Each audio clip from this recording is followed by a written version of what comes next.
esse amor.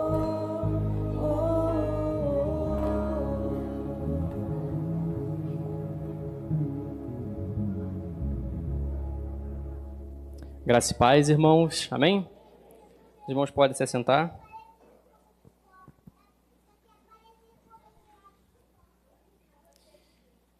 Nessa noite eu gostaria de meditar com os irmãos em dois textos. O primeiro se encontra em Romanos, na carta de Paulo aos Romanos, capítulo 12. E vamos ler o versículo 2. Após essa leitura, nós estaremos indo para o Evangelho de João, capítulo de número 13. Primeiro, em Romanos, capítulo 12, versículo 2.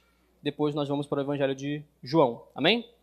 Diz assim a palavra do Senhor: E não vos conformeis com este século, ou em outras versões, com este mundo, mas transformai-vos pela renovação da vossa mente, para que experimenteis qual seja a boa, agradável e perfeita vontade de Deus.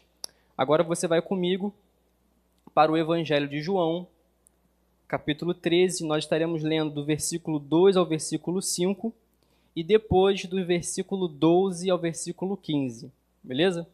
Primeiramente, do versículo 2 ao 5, diz assim a palavra do Senhor: Durante a ceia, tendo já o diabo posto no coração de Judas Iscariotes, filho de Simão, que traísse a Jesus, sabendo este que o Pai tudo confiara às suas mãos e que ele viera de Deus e voltava para Deus, levantou-se da ceia, tirou a vestimenta de cima e, tomando uma toalha, cingiu-se com ela.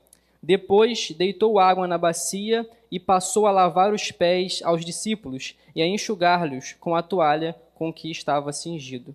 Agora, dos versículos 12 ao versículo 15, diz assim: Depois de lhes ter lavado os pés, tomou as vestes e, voltando à mesa, perguntou-lhes: Compreendeis o que vos fiz? Vós me chamais o Mestre e o Senhor, e dizeis bem, porque eu o sou. Ora, se eu, sendo o Senhor e o Mestre, vos lavei os pés, também vós deveis lavar os pés uns dos outros. Porque eu vos dei o exemplo, para que, como eu vos fiz, façais vós também. Amém, irmãos? Eu confesso aos irmãos que na minha época de escola, eu nunca fui um aluno brilhante. Sempre teve algumas disciplinas que foram como que uma pedra no sapato ali, né? Aquelas disciplinas que você passa de raspão, aquelas disciplinas que você tem que fazer uma recuperação. Mesmo na época de Dorval, né, a gente tinha ali algumas dificuldades, né?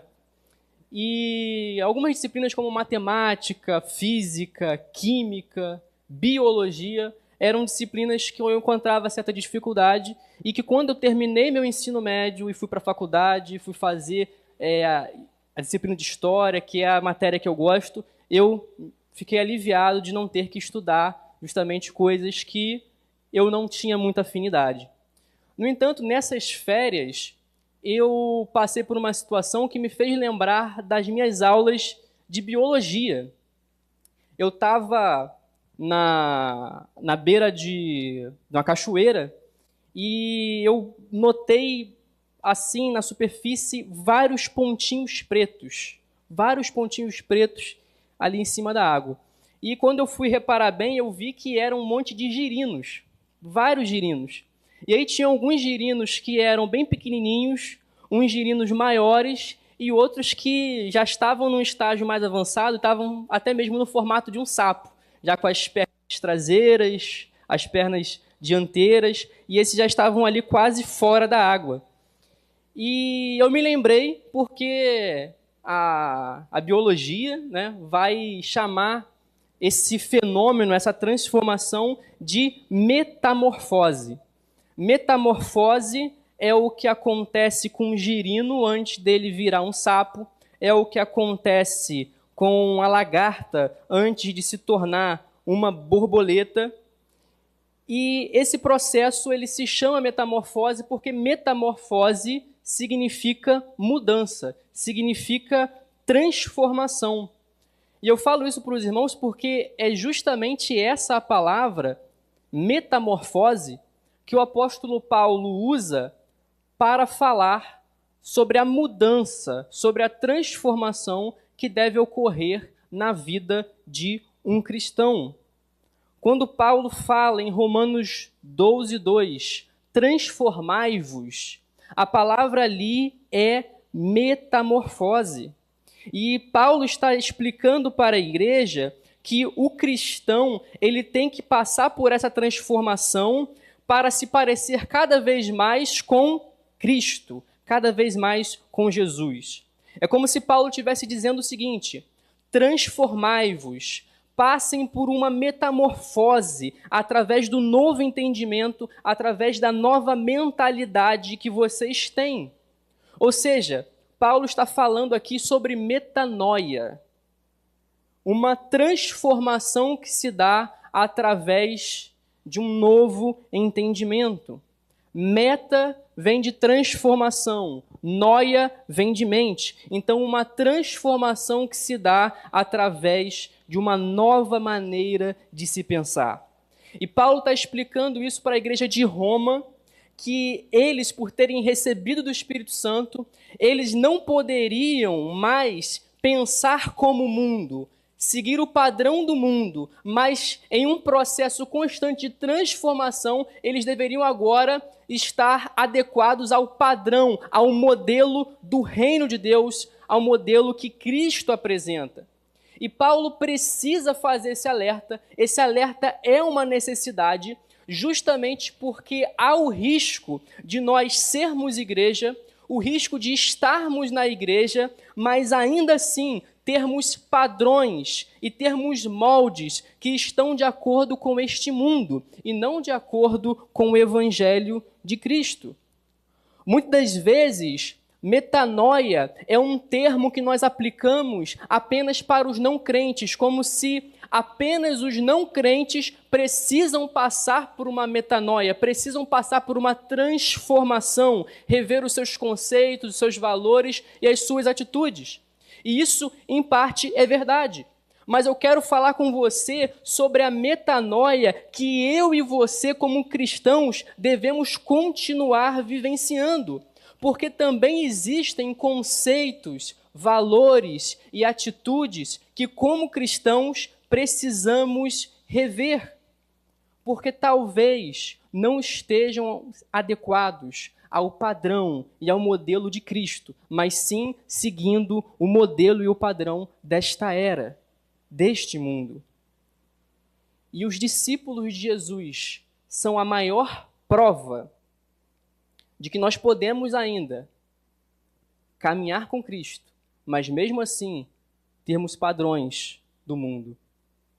Os discípulos são a maior prova disso porque na passagem que nós lemos de João capítulo 13, enxergamos claramente homens que andavam com Cristo, mas que estavam agindo como o mundo. Ou melhor, se omitindo como o mundo faria. Nós sabemos que nesse episódio de João 13, na última ceia de Jesus com os seus discípulos, nenhum dos discípulos se levantou para lavar os pés uns dos outros. E quando nós exploramos os motivos do porquê que eles não se levantaram para lavar os pés uns dos outros, nós vamos encontrar nos textos sagrados que as motivações deles foram terrenas, foram egoístas, foram carnais. As motivações deles mostravam que eles estavam seguindo um padrão mundano. Se a gente perguntasse para Pedro, por que você não se levantou para lavar os pés de João? João, por que você não se levantou para lavar os pés de Filipe? Filipe, por que você não se levantou para lavar os pés de Mateus? Nós iríamos encontrar a mesma motivação em todos eles, e a motivação é que havia entre eles uma competição, um orgulho, um ego e uma vaidade. Entre os discípulos havia uma rivalidade.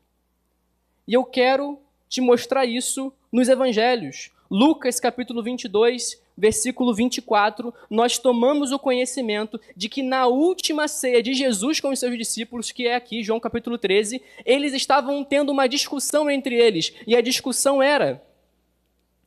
Suscitaram também entre si uma discussão sobre qual deles parecia ser o maior.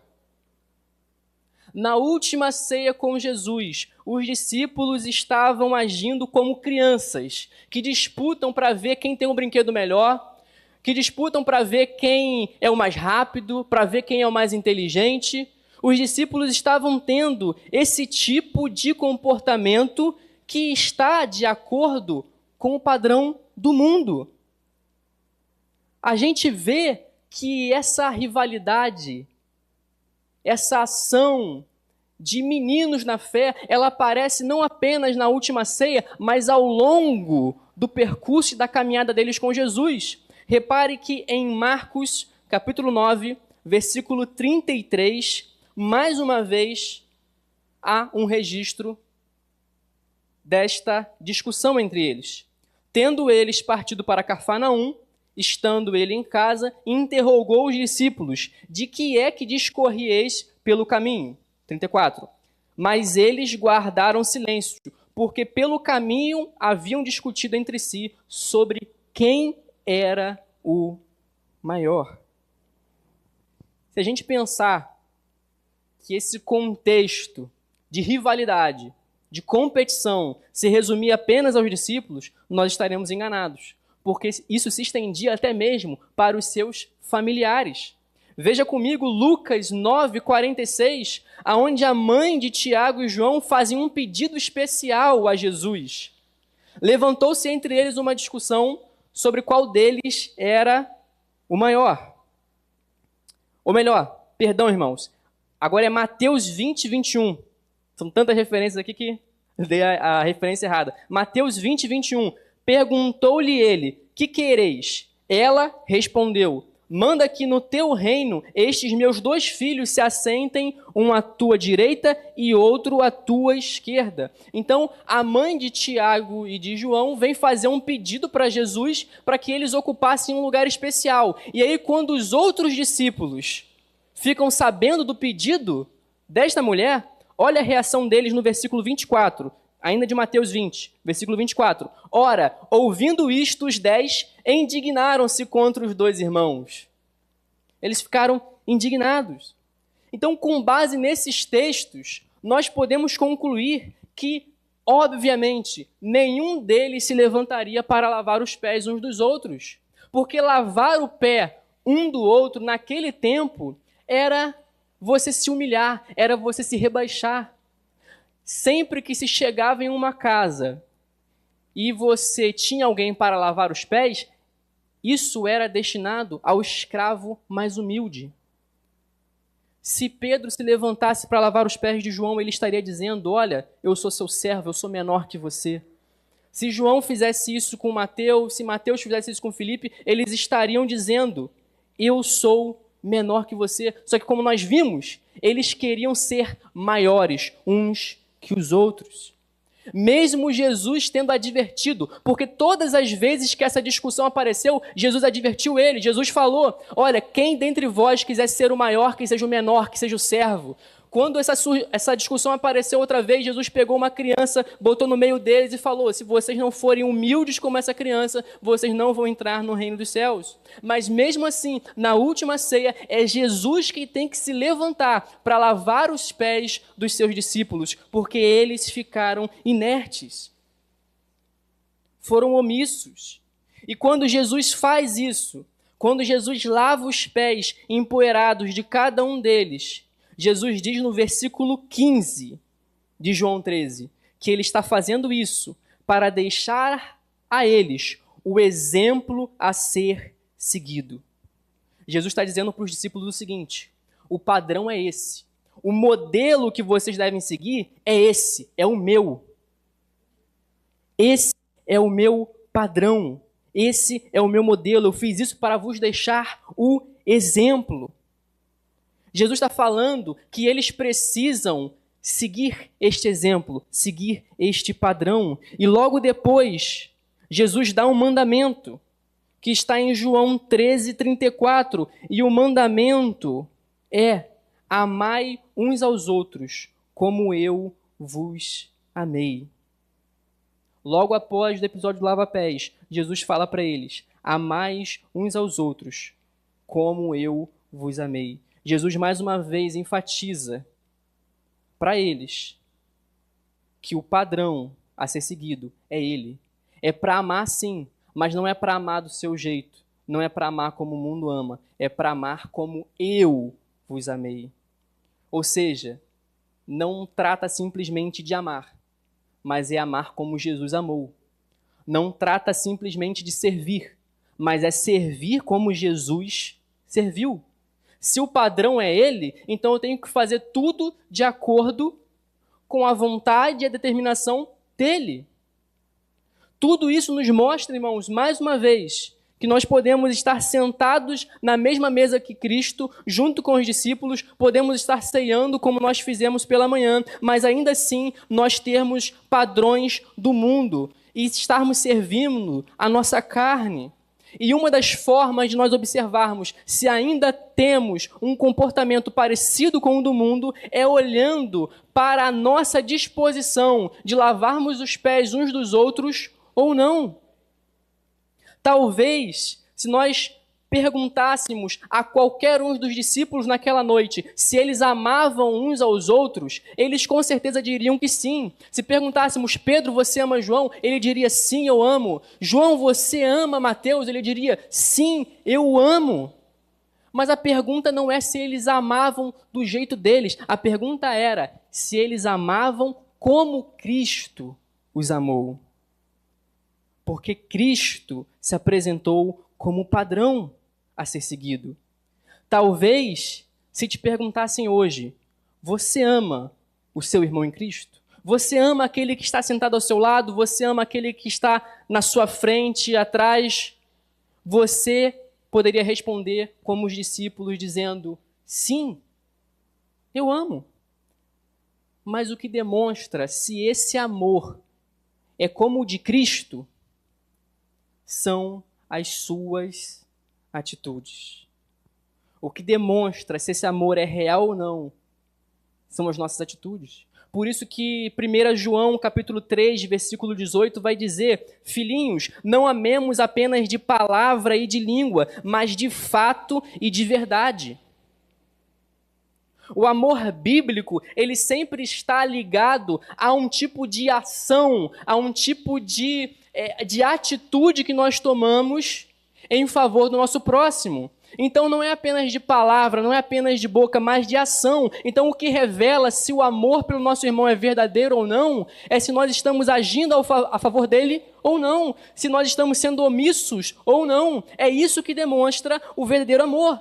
Jesus, quando vai responder aos fariseus falando o que é amar ao próximo, ele conta a parábola do bom samaritano. E qual que é a diferença do bom samaritano para os outros personagens da história que passaram de largo em relação ao homem que estava estendido no chão?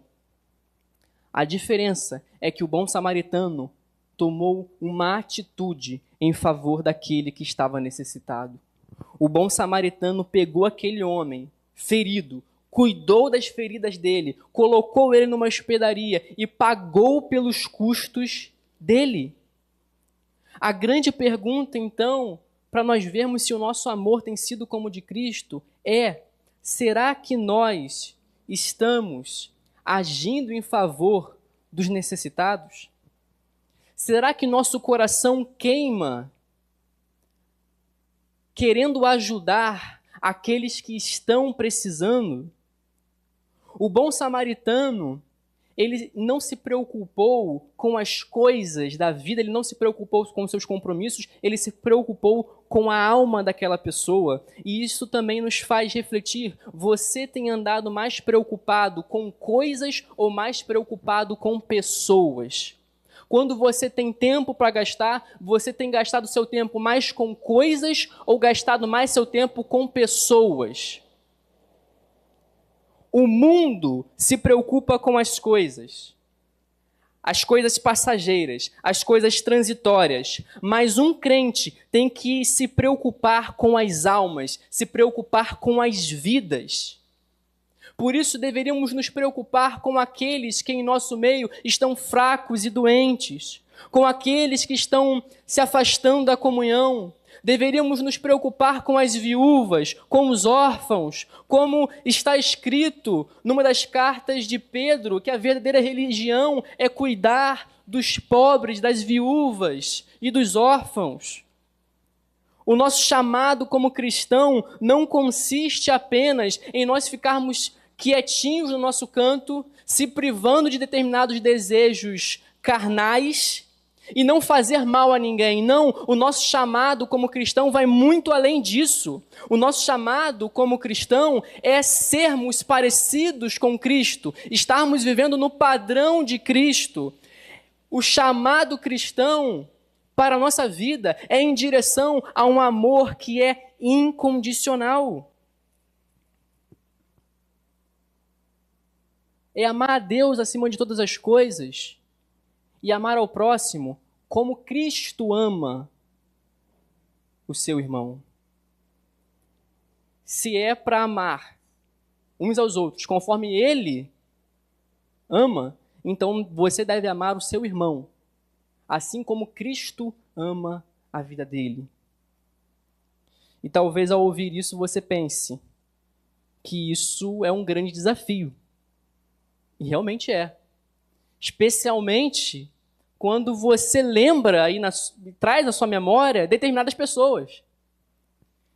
E aí você diz, olha, tem pessoas que só dá para amar distante. Ela lá e eu cá. Tem pessoas que são falhas, tem pessoas que são irritantes e que é muito difícil eu colocar esse amor em prática. Não tem como. Não tem como servir junto com essa pessoa porque eu já servi com ela e deu problema. Só me criou confusão. Não tem como servir ela porque eu não vou com a cara dela. Mas se Cristo é o padrão e não somos nós que estabelecemos as regras, nós temos que olhar qual foi o comportamento de Cristo entre pessoas falhas, pecadoras e irritantes. E qual foi o comportamento de Cristo? Qual foi a mentalidade de Cristo entre esses homens? A de servo. A mentalidade de Cristo entre esses homens soberbos e orgulhosos foi a de servo. Ou seja, o problema do outro não é uma desculpa para você não servi-lo. O problema do outro não é uma desculpa para você não servir junto com ele. O problema do outro não é uma desculpa para você não amá-lo incondicionalmente. Porque Cristo nos mostrou um comportamento onde ele derramou amor sobre os seus discípulos, onde ele serviu os seus discípulos, sendo eles não merecedores. Então, o problema do outro não é uma desculpa. Não me isenta de continuar agindo como Cristo agiria no meu lugar. É basicamente isso que o apóstolo Paulo fala também para a igreja de Corinto. A igreja de Corinto, dentre muitos problemas que ela apresenta, um deles se assemelha muito aos que os discípulos estavam fazendo. A rivalidade, a discussão, as brigas eram um dos problemas que a igreja de Corinto apresentava. E o apóstolo Paulo, ele escrevendo aos coríntios, ele vai comparar essa igreja com o mundo. 1 Coríntios 3:3, Paulo vai dizer, porquanto, havendo entre vós ciúmes, contendas, não é assim que sois carnais e andais segundo o homem? Quando Paulo fala aqui, vocês têm andado segundo o homem, Paulo está se referindo ao homem não regenerado, ao homem carnal. Por isso, outras versões vão colocar esse versículo como o mundo. Ao invés de colocar segundo o homem, vão traduzir como segundo o mundo. Vocês têm andado segundo o mundo. Outras versões vão colocar, vocês têm andado segundo os padrões deste mundo, segundo padrões humanos. Está aí a versão NVT que diz assim, ó, quando um de vocês diz, eu sigo Paulo, não é esse não, 1 Coríntios 3:3, porque ainda são controlados por sua natureza humana, têm ciúme uns dos outros, discutem e brigam entre si. Acaso isso não mostra que são controlados por sua natureza humana e que vivem como pessoas do mundo? Ou seja, o que Paulo está dizendo aqui? Que se não há amor entre vocês, não tem diferença nenhuma entre vocês e o mundo. Paulo está dizendo o seguinte para os irmãos de Corinto: vocês estão seguindo padrões humanos, vocês estão seguindo o padrão deste século, desta era. E aí já não há mais diferença nenhuma entre a igreja e o mundo. Por quê? Porque não há ali o amor. Paulo está mostrando para os irmãos que a falta de amor deles fazia com que eles perdessem a identidade cristã. Exatamente isso que Jesus fala, também em João 13. Porque Jesus mostra a eles o seguinte: as pessoas vão reconhecer que vocês são meus discípulos. As pessoas vão identificar vocês como meus discípulos quando tiver amor entre vocês.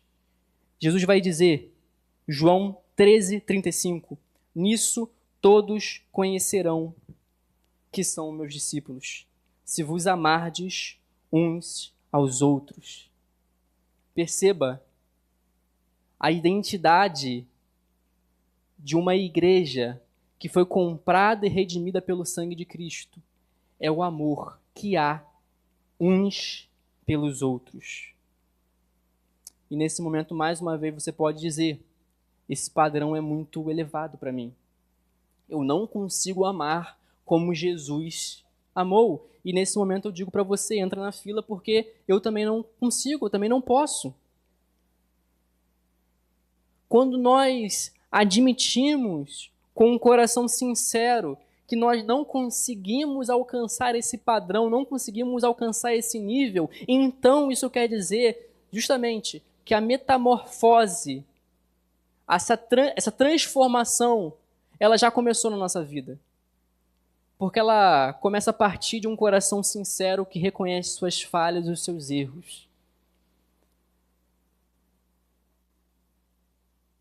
Nós nunca seremos perfeitos como Cristo, mas nesse processo de metamorfose, nós podemos nos parecer mais com Ele a cada dia que passa. A cada dia podemos ser menos egoístas e mais solidários. A cada dia que passa, podemos ser menos orgulhosos e mais humildes. A cada dia que passa, nós podemos ser menos pecadores e mais puros. A cada dia que passa, nós podemos parecer mais com Jesus Cristo. E essa metamorfose, essa transformação, ela vai acontecendo. E de pouco em pouco, nós vamos tomando a forma e a imagem de Cristo em nossas vidas. E uma das armas que nós temos nessa batalha, nessa transformação, é o quê? É a mente renovada. É uma nova mentalidade. Nós podemos aperfeiçoar o nosso amor à medida que nós olhamos para Cristo e temos a mesma mentalidade dele. Uma das dicas, uma das sugestões para quando você quer se parecer muito com uma pessoa, é você começar a agir como ela agiria naquela determinada situação, ou você começar a pensar como aquela pessoa pensaria. E de igual modo, se nós temos que alcançar esse padrão que é Cristo, nós temos que ter a mente de Cristo, termos a mentalidade de Cristo, pensar como Ele. E para nós pensarmos como Ele, nós precisamos olhar para Ele diariamente e ver como Ele agiu, ver o que Ele fez, ver quem Ele é e o que Ele operou em nossas vidas. E quando nós olhamos para a palavra, nós vamos ver que Ele é quem? Ele é o alfa e o ômega, Ele é o princípio e o fim, Ele é o Salvador, Ele é o Messias, Ele é amigo, Ele é o caminho, a verdade e a vida, Ele é o pão que desceu dos céus, Ele é Emanuel, é maravilhoso, Deus forte, Pai da eternidade, príncipe da paz, e mesmo sendo grandioso e majestoso desta forma, ele abriu mão da sua glória, ele abriu mão da sua majestade e, assumindo forma humana, veio para servir. Ele mesmo diz no Evangelho de Marcos que não veio para ser servido, mas para servir e dar a sua vida em resgate de muitos. Assim como Jesus, na última ceia,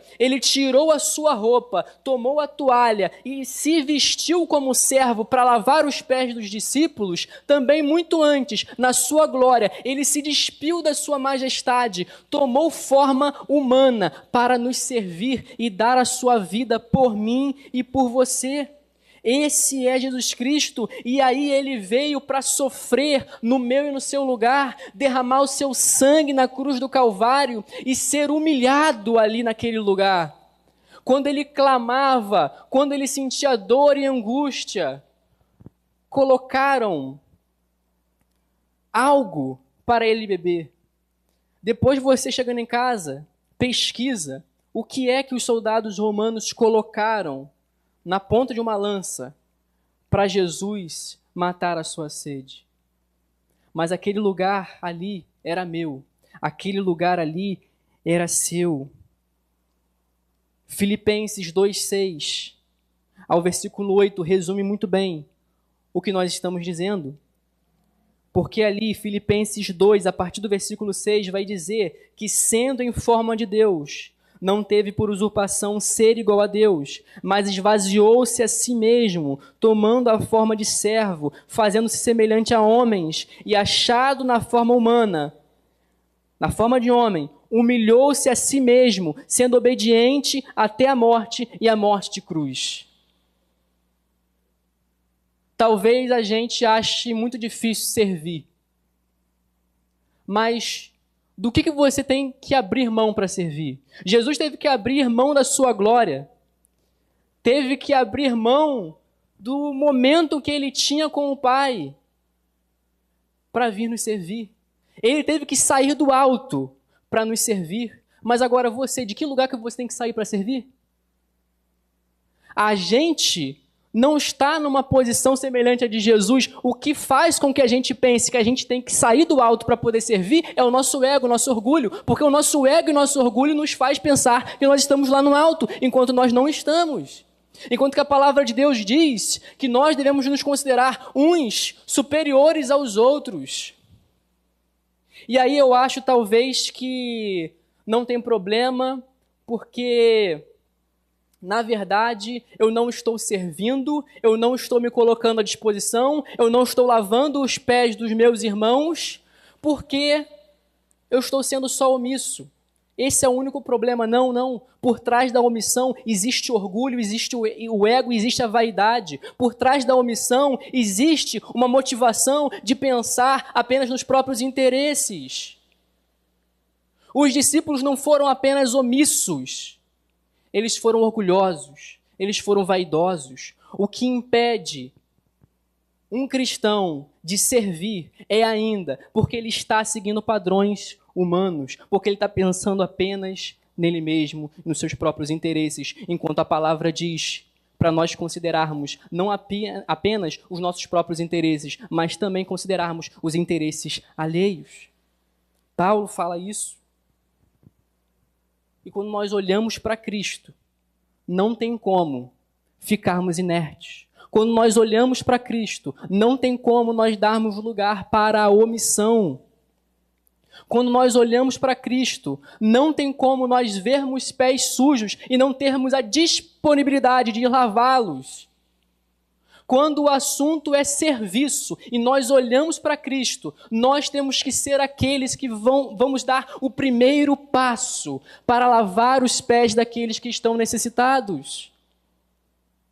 O nosso amor, ele não é demonstrado porque nós não fazemos mal ao outro. Isso é muito baixo, é muito raso, mas o nosso amor é demonstrado nas nossas atitudes. Por isso nós temos que olhar para Jesus, porque quando nós olhamos para Jesus, ele vai revelar tudo que está em nós, que ainda está de acordo com padrões humanos.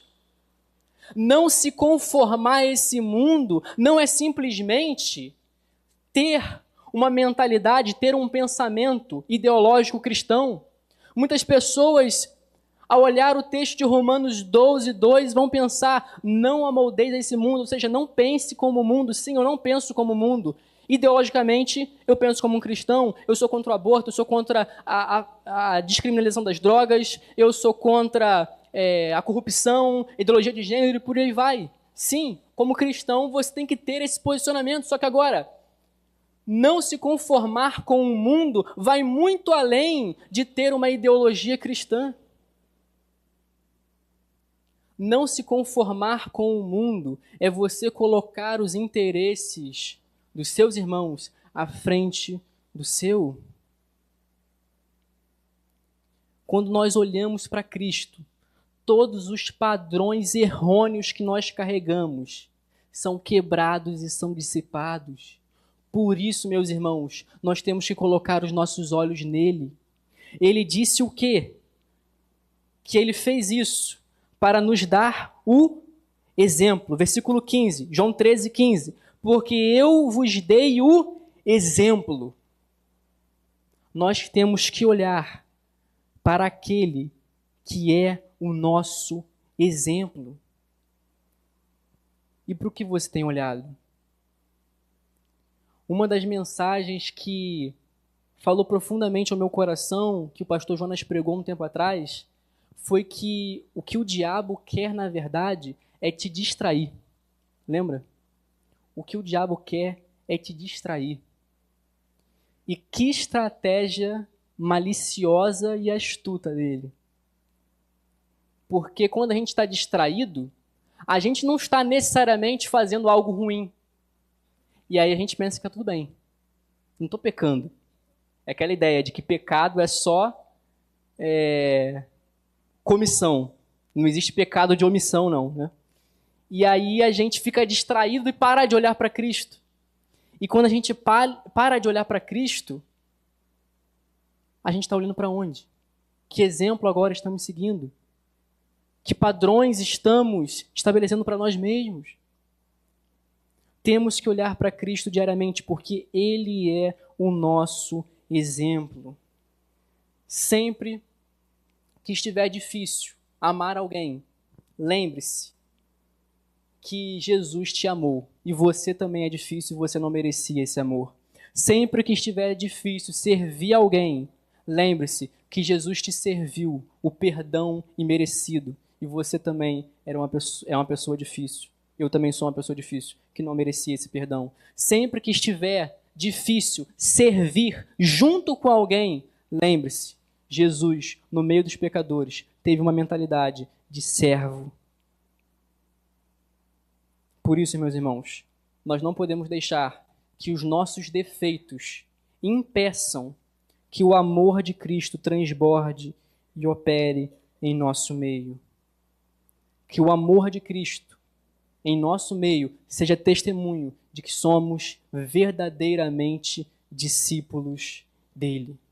Somos cristãos porque nós buscamos com todos os nossos esforços amar uns aos outros conforme Cristo nos amou. Amém? Vamos orar? Senhor meu Deus, nós queremos te agradecer por tua palavra. Queremos te agradecer, Deus, porque ela nos exorta, ela nos consola e ela fala exatamente aquilo que nós precisamos ouvir, Senhor.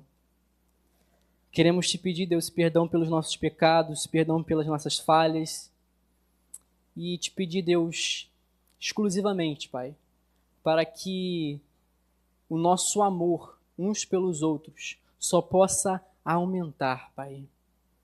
Que o Senhor venha nos ajudar, Deus, nesse processo de transformação e que a gente venha se parecer cada vez mais com o Teu Filho e não com este mundo, Pai. Senhor, venha quebrantar os nossos corações, o coração de pedra, o coração orgulhoso, o coração vaidoso, o coração idólatra, Senhor.